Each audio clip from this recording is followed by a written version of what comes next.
Hey, what's up YouTube? Hutch with Hutch Boat Farms here. So in this video, we're actually going to do another type of rescue restoration project. Stay tuned.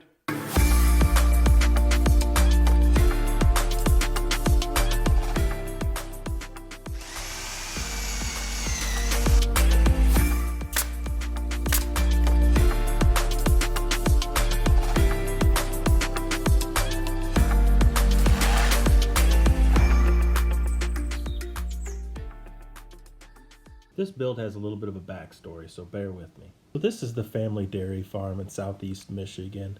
And I can remember as a kid, this was just one of my most favorite places to be. Right up there with ball fields or on a court playing some type of sport. There I was playing kick the can. Yeah, kick the can, kids. Google it. Back in the day when kids actually chose to go outside. Or we were exploring the farm, playing up in the haymow, building hay forts, whatever it may be. I always enjoyed the farm. The farm for me always brought this just feeling of exploration and walking around the farm and seeing what's new, what's old, what's changed, and just exploring. And still to this day, I'm almost 40 years old now, I enjoy going out to the farm and exploring. So during one of my more recent visits to the farm, I went up into the attic of this old barn and I saw about 40 different chairs in this barn. And the chair I'm working on caught my attention. And I talked to my grandfather and asked him if it was okay if I kind of take the chair and see if I can revive it. And he, of course, being the loving grandpa he is, agreed, and I brought it home. So I'd already cut out the seat cushion out of some 1/4-inch plywood, but I wanted to use some MDF. So here I'm just tracing that shape onto the MDF, and then I'll cut that out. So the rocking chair has a hole in the middle of it where you sit, so I'm using MDF to fill that void and also to create the seat cushion. So I'll use the bandsaw to make these cuts. You'll notice here I have a 1-inch blade on my bandsaw, which is really too big for this application, but with the difficulty just to change a blade, I'm just going to make do. Here I'm test fitting that cushion insert. Then you also can see how the oak chair looks after being pressure washed. Before I got to this step, there were some spots where I needed to re-glue and clamp the chair just to tighten it up a little bit. So the oak chair was covered in dirt, dust, and grime from years of sitting up in a barn attic. The project actually started by me water popping it pretty aggressively with a pressure washer. The biggest and most time-consuming part of this project was by far the sanding.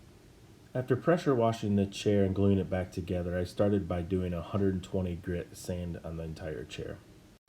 In some spots the pins were coming loose, so I tighten those up by just hammering them back down and maybe adding a little epoxy here and there to help keep them seated. I tried to get as much as I could with the orbital sander, but the majority of it had to be sanded by hand.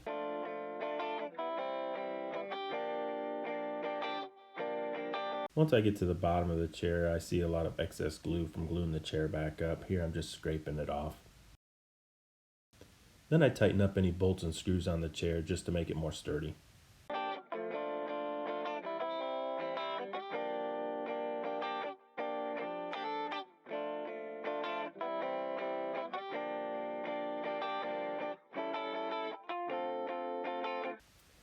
When flipping over the chair and sanding the bottom, I realized that there's 4 bolts on the bottom of this chair that kind of have a jagged edge that may be able to cut somebody.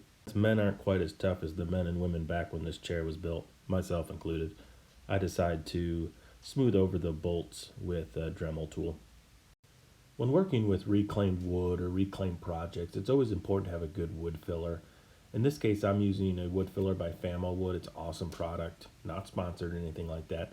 But just a really good product, and I would suggest if you're working with it, make sure you find some good wood filler. The stuff at the big box stores just won't cut it. And now back to sanding. While I'm sanding this chair, I can't help but think about the simpler times and the techniques and tools used to make this chair back in the day. And what exactly would they think of some of the tools and techniques I'm using now? So a life motto and the motto of this channel, you'll see it in my intro and then also my sign-off, is faith, family, future. Build yours. And these are values and morals taught to me by my parents and grandparents and even great-grandparents. And it all started on the farm. So my great-grandparents who started the dairy farm, I didn't know them very well. They passed away shortly after I was born. They started now what is a very large family, and during family gatherings, it's neat to see still those hard work ethics and family values alive and well today. My parents and grandparents are the ones that helped mold me into the person I am today. I had the good fortune of having some really good role models in my life with my parents and grandparents, and Grandma and Grandpa Hutch were no exception, just some of the best people I've ever known. Here's a picture of Grandma Hutch and I. She is missed by so many, gone too soon, but never forgotten. Just an amazing woman. We love you, Grandma. Here's Grandpa Hutch doing exactly what we all know him for doing, giving us a tractor or a hay ride, and just an amazing man. Yeah, I might be a little biased, but for good reason. When I said large family, I meant large family. They are parents to 14 kids, 60, 70, 80 grandkids, and countless number of great grandkids at this point. Too many to count. So the faith family model really comes from my dad. He coached us kids in football, basketball, baseball, softball, wrestling, whatever sport it may be. But I can always remember him telling student athletes and telling his workers, faith, family, and then whatever else it was you were working on. And the meaning behind it was just to make sure you're prioritizing things correctly. Faith first, then your family. Then I added the future part just to make sure you're building your future and your faith, your family, and your endeavors. My apologies for the long backstory. Let's finish up this build. Get the chair sanded down to 180 grit, and then blow the chair off with my leaf blower and wipe it down with mineral spirits.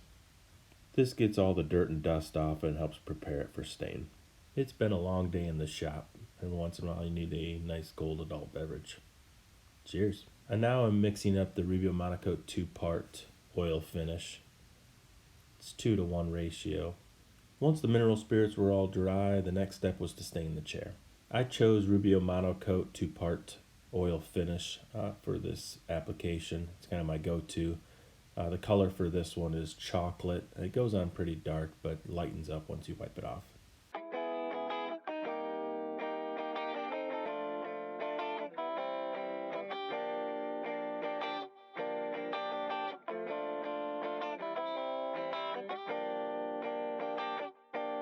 I wipe it on typically with a cloth, let it sit for about 15 minutes, and then wipe it back off.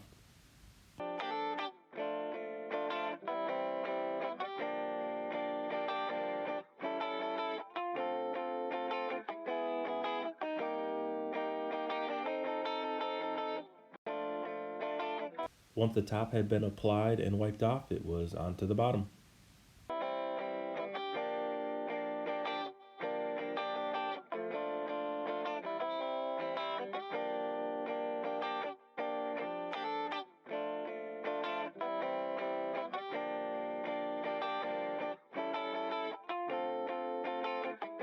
The next step in this project is reupholstering the seat cushion. I am in no ways an upholstery expert. I'm probably doing this completely wrong with the wrong tools, but I'm going to give it a try.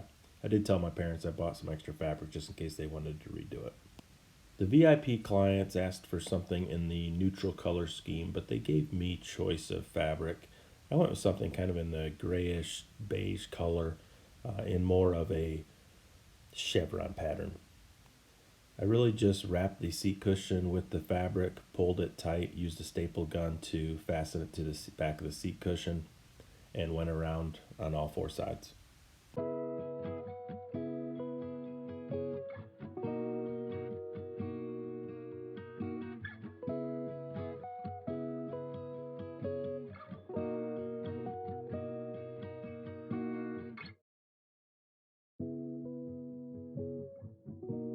So after finishing reupholstering the seat cushion, I had to figure out how I was going to attach it to the chair. I decided to countersink trim screws into the bottom of the chair just at the right depth to attach the seat cushion, but also not be poking through the top of the chair.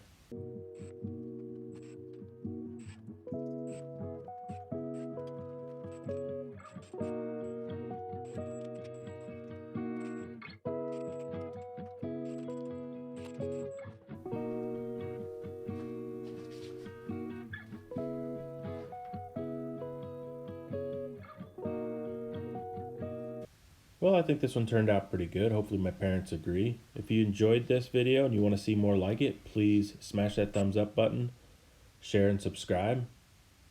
We'll see you on the next one. Remember, faith, family, future. Build yours.